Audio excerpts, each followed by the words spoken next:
Hello everyone and welcome to our video classroom. We all probably heard people saying the phrases never give up or never give up no matter what, never give up on your dream and many other expressions like that. But what does never give up really mean? Let's define the topic together.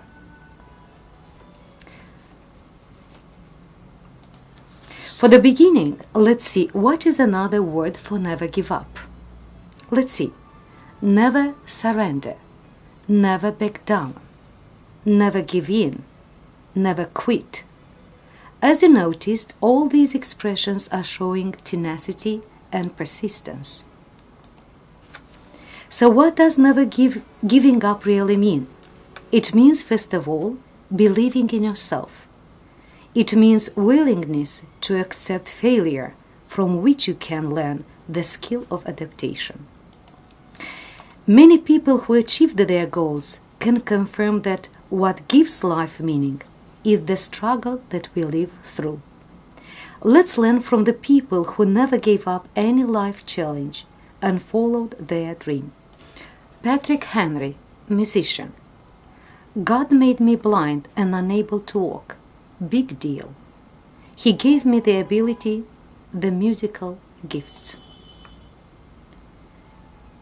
I see blindness more as an ability and sight more as a disability. I have the great opportunity to meet people.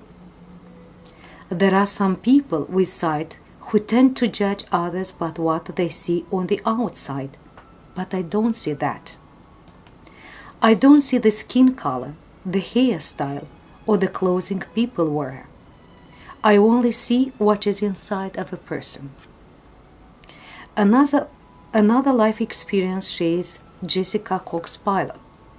If you would ask me about getting a pilot's license before 2005, I would say you were crazy. After I graduated college, a fighter pilot asked me if I wanted to go up on a flight in a single-engine plane. I always had a fear about being in an airplane. But I took this opportunity to go up on my first flight in a single-engine plane. I was dreaming to become a pilot. I wanted to motivate others, not to let fear stand in the way of their opportunities. Another life experience, Mike Trout, baseball player. The adrenaline is pumping before or during a game. You are excited, you are anxious. But the biggest things are just having fun and being confident. And a huge part of developing that confidence is by working hard every day. Now let's find out. I think this touches all aspects of anything we are doing or working on in life. Now let's find out, what do these people have in common? They were not afraid to fail.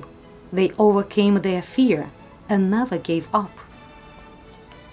What qualities helped them to achieve their goals? What do you think? Persistence and hard work made them achieve their goals. What choice did they make in their life? They chose to focus on their ambitions, to follow their dream, to improve their experience and abilities every day. Is it a good idea to never give up? What can we gain if we do so? Even if you don't reach your goal, but you keep trying on it, you can gain more experience in life, develop your sense of optimism, grow a strong, positive spirit. When you never give up, you can discover who you truly are and where your strengths lie. When you never give up, you can become a confident role model for others. When you never give up, you can store up memories as you strive for success, achieve the success you desire. You see, there are many things we can gain if we strive for something. As human beings, we need to feel challenged. Without struggle, life wouldn't be worth living. Well, there is much more to talk about on this topic, but I will end here. I hope you will take a few minutes to reflect on this topic. Now, let's continue with another important topic, this time a grammar one. Grammar topic, introductory there. In this lesson, we are going to learn how to avoid common mistakes with there is and there are. We use there is to say something exists, and if more than one thing exists, we say there are. There is a singular, there are is plural. We use there plus a form of be to talk about things that exist, to introduce new information or think in a particular place. What we have to know is not to choose the wrong verb form. We use subject and verb agreement. Have a look at some rules. We use a singular verb before a singular noun. There is plus singular noun.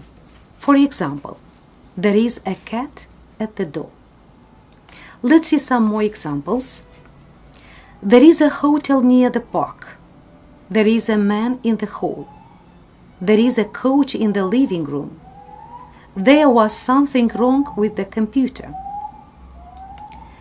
We use a singular verb before an uncountable noun too. There is water in the glass. Water is an uncountable noun. The next rule of verb agreement. We use a plural verb before a plural noun.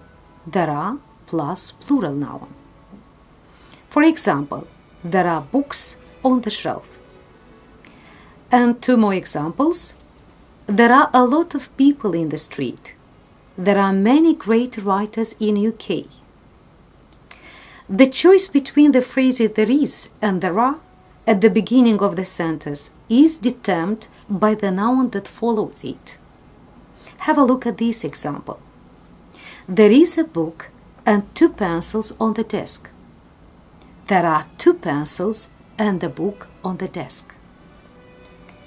In many sentences, we use there is and there are with some. We use some with countable and uncountable nouns when we don't know the exact number, how many, and the exact quantity, how much. Look at the following examples. There are some people in the office. We don't know exactly how many people. There is some money in my wallet. I don't know exactly how much money. When we want to say things don't exist, we use a negative form. We use no after there is and there are. There is no freezer in the kitchen. Singular, countable noun. There are no students in the classroom. Plural, countable noun. There is no coffee left. Uncountable noun. We can make questions with there is and there are. To make a questions, we change the word order from subject-verb to verb-subject.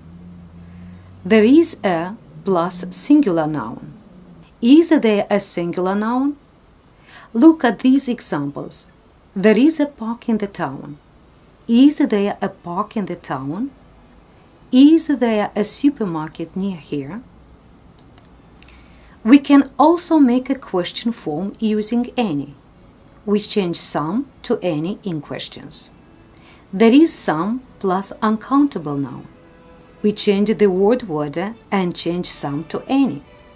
Is there plus uncountable noun. For example, there is some milk in the fridge. Is there any milk in the fridge? And we can make questions with plural nouns too. Are there any plus plural noun? Example, are there any potatoes in the basket? Let's see some exercises and have a quick check. There are people in the street. Are any, are some, is some. There, information about careers in the library.